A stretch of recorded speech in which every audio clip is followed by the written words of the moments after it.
Tantrums are an inevitable part of parenting. They can erupt at the most inconvenient times, turning a peaceful day into a whirlwind of tears and frustration. However, with the right approaches, tantrums can be managed effectively and even transformed into opportunities for growth and learning. In this video, we'll explore 7 strategies to handle these emotional storms. But first, make sure to like and subscribe to get our latest videos and support our channel. Understanding tantrums. Before diving into strategies, it's important to understand why tantrums happen. Tantrums are a child's way of expressing overwhelming emotions that they can't yet articulate. These meltdowns can be triggered by frustration, tiredness, hunger, or simply the inability to get what they want. Think of tantrums as a natural part of emotional development. They're not just inconvenient outbursts, but rather a child's way of navigating complex feelings. Tip 1. Stay calm and collected. When a tantrum starts, the first step is to stay calm. It's easier said than done, especially when you're in a public place with eyes boring into your back. However, your calm demeanor can have a soothing effect on your child. Take deep breaths and remind yourself that this too shall pass. Speak in a calm, soothing voice even if you don't feel calm inside.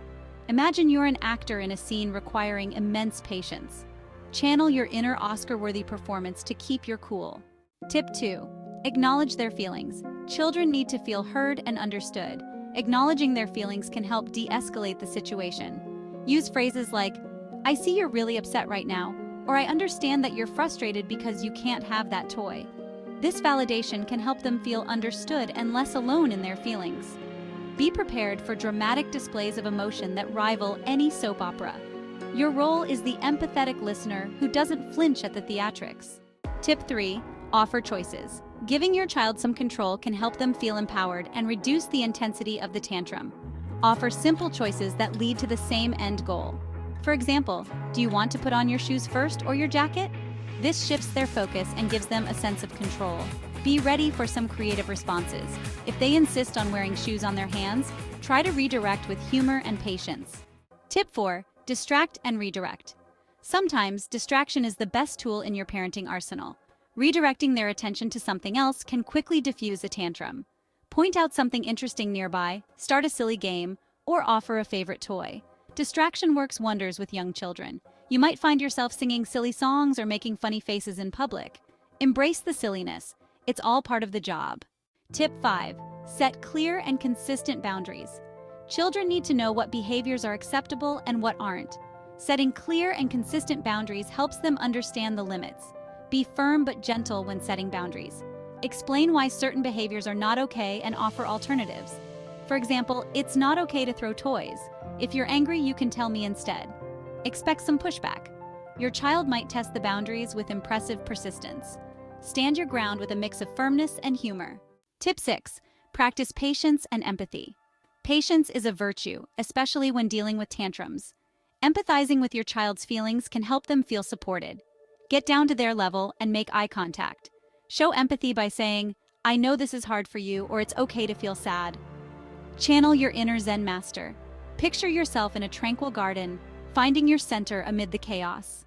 Tip 7. Use time in, not time out. Instead of isolating your child with a timeout, try a time in approach. This involves staying with your child and helping them calm down. Sit with your child and use calming techniques like deep breathing or hugging. This reassures them that you're there to help them through their big emotions. You might find yourself in a meditative pose, encouraging your child to breathe in the calm, breathe out the frustration. It's a bonding moment wrapped in humor. Tip 8. Teach emotional regulation. Help your child understand and manage their emotions by teaching them emotional regulation skills. Use tools like emotion charts to help them identify their feelings. Practice deep breathing exercises or counting to 10 together when they feel upset. Turn it into a game. Let's pretend we're balloons. When we breathe in, we fill up with air. When we breathe out, we let out all the stress. Managing tantrums is an integral part of parenting. It requires patience, empathy, and a touch of humor.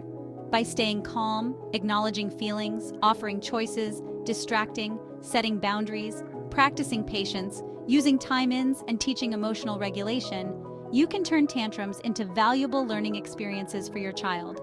Remember, every tantrum is an opportunity to teach your child about managing emotions and navigating frustration. Embrace these moments with understanding and a sense of humor. After all, parenting is a journey filled with ups and downs, and it's the love and patience we show that make all the difference. How do you handle tantrums in your household? Share your tips and stories. Together we can support each other in making these challenging moments more manageable and even a little bit funny.